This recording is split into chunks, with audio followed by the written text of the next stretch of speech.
Welcome to Lakshmi's kitchen Kannada. ನಾವೀಗ ಬಿಳಿ ಎಳ್ಳಿನ ಉಂಡೆನ ಹೇಳ್ಕೊಡ್ತಾ ಇದ್ದೀನಿ. This is my first video. ಬಿಳಿ ಎಳ್ಳಿನ ಉಂಡೆ ಆರೋಗ್ಯಕ್ಕೆ ತುಂಬ ಒಳ್ಳೆಯದು. ಈಗ ನಾವು ಅರ್ಧ kg ಬಿಳಿ ಎಳ್ಳನ್ನ ತಗೊತಾ ಇದ್ದೀವಿ. ಅರ್ಧ kg ಬಿಳಿ ಎಳ್ಳನ್ನ ಸಣ್ಣ ಉರಿಯಲ್ಲಿ 10 ನಿಮಿಷ ಹುರಿಬೇಕು, ಮೀಡಿಯಮ್ ಫ್ಲೇಮಲ್ಲಿ. ಬಿಳಿ ಎಳ್ಳು ಆರೋಗ್ಯಕ್ಕೆ ತುಂಬ ಒಳ್ಳೆಯದು.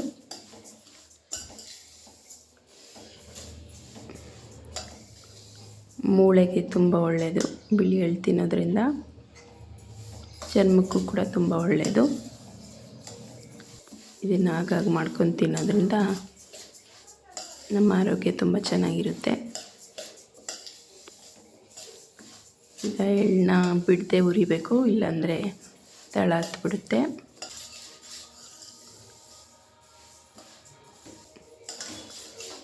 ಚೆನ್ನಾಗಿ ಹುರಿತಾ ಇದ್ದೀವಿ.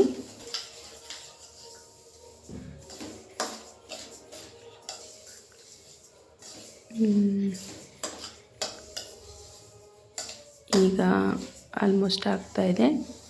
ಘಮ ಬರ್ತಾಯಿದೆ, ಚಿಟಪಟ ಅಂತ ಸೌಂಡ್ ಬರುತ್ತೆ. ಆಗ ನೀವು ಆಫ್ ಮಾಡಿ ಒಂದು ಪ್ಲೇಟ್ನಲ್ಲಿ ಈ ಎಳ್ಳನ್ನ ಟ್ರಾನ್ಸ್ಫರ್ ಮಾಡ್ಕೊಳ್ಳಿ.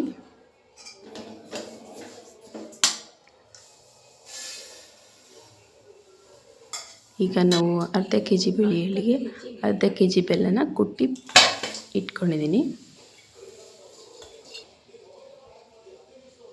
ಅರ್ಧ kg ಬೆಲ್ಲಕ್ಕೆ 3 ಸ್ಪೂನ್ ತುಪ್ಪನ ಹಾಕಿ, ನೀರು ಬೇಡ,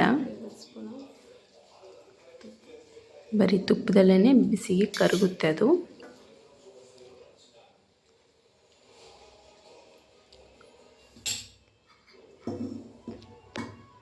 ಈಗ ಚೆನ್ನಾಗಿ ಕೈ ಆಡಿಸಿ ಬೆಲ್ಲ ಕರಗ್ತಾ ಇದೆ.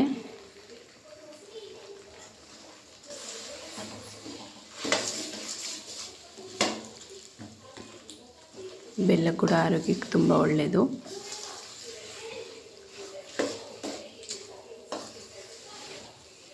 ಇದು ಹೆಲ್ದಿ ರೆಸಿಪಿ ಆಗಿರೋದ್ರಿಂದ ಎಲ್ಲರೂ ತಿನ್ಬೋದು.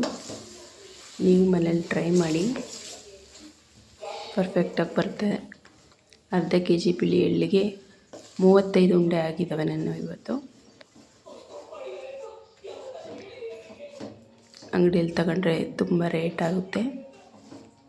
ನೀವು ಈ ರೀತಿ ಮಾಡ್ಕೊಳ್ಳೋದ್ರಿಂದ ಹಣನೂ ಉಳಿಸ್ಬೋದು, ಹೆಲ್ದಿಯಾಗೂ ಇರ್ಬೋದು.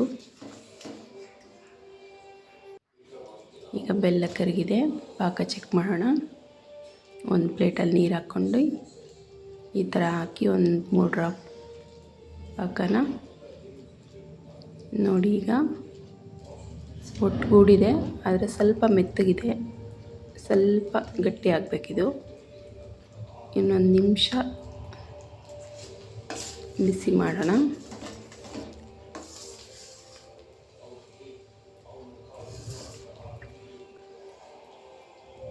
ಈಗ ಚೆಕ್ ಮಾಡೋಣ.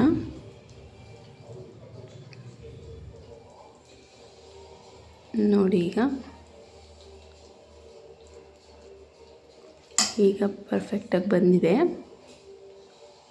ಈಗ ಮೆತ್ತಗಿಲ್ಲ. ಸೇಮ್ ನಾವು ಬೆಲ್ಲ ಕುಟ್ಬೇಕಾದಾಗ ಯಾವ ರೀತಿ ಬೆಲ್ಲ ಇರುತ್ತೋ ಅದೇ ಥರ ಇದೆ. ಬೆಲ್ಲ ನಾವು ಎತ್ತಾಕಿದ್ರೆ ಆ ಥರ ಸೌಂಡ್ ಟಕ್ ಅಂತ ಬರುತ್ತೋ ಅದೇ ಥರ ಬರುತ್ತೆ. ಈಗ ನಮ್ಮ ಪಾಕ ಪರ್ಫೆಕ್ಟಾಗಿ ರೆಡಿಯಾಗಿದೆ. ಈಗ ನಾವು ಇದಕ್ಕೆ ಬಿಳಿ ಎಳ್ಳನ್ನ ಟ್ರಾನ್ಸ್ಫರ್ ಮಾಡೋಣ. ಬಿಳಿ ಎಳ್ಳು ಹಾಕ್ಬಿಟ್ಟು ಚೆನ್ನಾಗಿ ಪಾಕಕ್ಕೆ ಹಾಕಿ ಕಲಸೋಣ.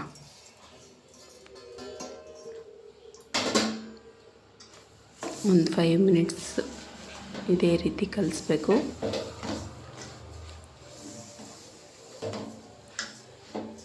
ಗ್ಯಾಸ್ ಆಫ್ ಮಾಡಬೇಡಿ, ಸ್ವಲ್ಪ ಉರಿ ಸಣ್ಣ ಉರಿಲೇ ಈ ರೀತಿ ಕಲಿಸ್ಕೊಳ್ಳಿ. ನೀವು ಬೇಕಾದರೆ ತುಪ್ಪ ಈ ಟೈಮಲ್ಲಿ ಇನ್ನೊಂದು 2 ಸ್ಪೂನ್ ಹಾಕ್ಕೊಬೋದು.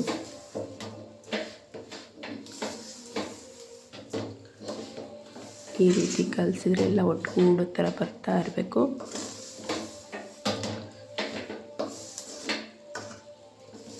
ಅಕಸ್ಮಾತ್ ನಿಮಗೆ ಪಾಕ ಕೆಟ್ಟೋಗಿ ಅದು ಹತ್ತುತ್ತಾ ಇಲ್ಲ, ಉಂಡೆ ಮಾಡೋಕ್ಕೆ ಬರ್ತಾ ಇಲ್ಲ ಅಂದರೆ ಇನ್ನೊಂದು ಸ್ವಲ್ಪ ಹೊತ್ತು ಇದೇ ರೀತಿ ಇಟ್ಬಿಟ್ಟು ಬಿಸಿ ಮಾಡಿ ಅದು ಪಾಕ ಒಂಚೂರು ಹತ್ಕೊಳ್ಳೋ ಥರ ಆಗಿ ಆಮೇಲೆ ಸರಿಯಾಗಿ ಉಂಡೆ ಬರ್ತವೆ.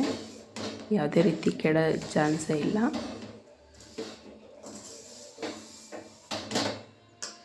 ಈಗ ನಮ್ಮ ಉಂಡೆ ಕನ್ಸಿಸ್ಟೆನ್ಸಿ ಬಂದಿದೆ. ಈಗ ನಾವು ಸ್ವಲ್ಪ ಬಿಸಿ ಇದ್ದಾಗಲೇ ಉಂಡೆಗಳನ್ನ ಕಟ್ಕೊಬೇಕು. ಒಂದು ಪ್ಲೇಟಲ್ಲಿ ಸ್ವಲ್ಪ ನೀರು ಹಾಕಿ ಇಟ್ಕೊಳ್ಳಿ, ಕೈ ಎತ್ಕೊಂಡು ಉಂಡೆ ಮಾಡೋಣ.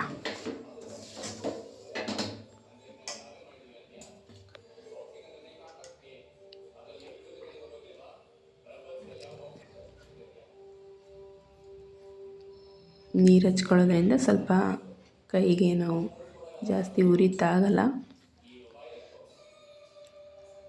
ಇದೇ ರೀತಿ ಒಂದೊಂದೇ ಉಂಡೆಗಳನ್ನ ಮಾಡಿ ಎತ್ತಿಡಿ.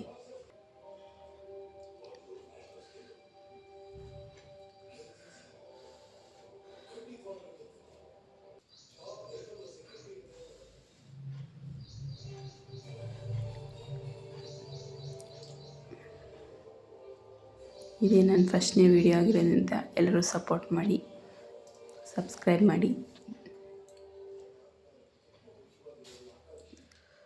ಈ ರೆಸಿಪಿನ ಟ್ರೈ ಮಾಡಿ, ಹೇಗೆ ಬಂತು ಅಂತ ಕಮೆಂಟ್ ಮಾಡಿ. ಇದೇ ರೀತಿ ಉಂಡೆ ಮಾಡೋದ್ರಿಂದ ಇದು ತುಂಬ ಗಟ್ಟಿನೂ ಆಗಲ್ಲ. ಒಳಗಡೆ ನೋಡಿ, ಮೇಲ್ಗಡೆ ಉಂಡೆ ಥರ ಇದೆ, ಒಳಗಡೆ ಜ್ಯೂಸಿ ಆಗಿದೆ. ಆರಾಮ್ಸೆ ತಿನ್ಬೋದು. ತುಂಬ ಚೆನ್ನಾಗಿರುತ್ತೆ, ಹೆಲ್ತಿಗೂ ತುಂಬ ಒಳ್ಳೆಯದು. ಟ್ರೈ ಮಾಡಿ. Thank you for watching Lakshmi kitchen.